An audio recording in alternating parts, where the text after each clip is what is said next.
bruxismo intenso, apertamento dental durante o período pré-menstrual e durante a menstruação.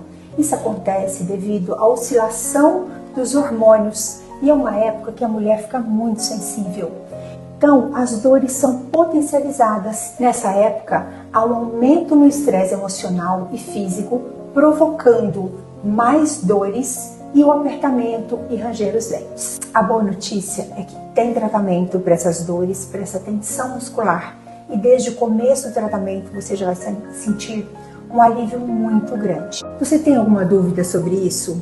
Entre em contato comigo, me mande uma mensagem aqui ou pelo direct que eu vou esclarecer todas as suas dúvidas.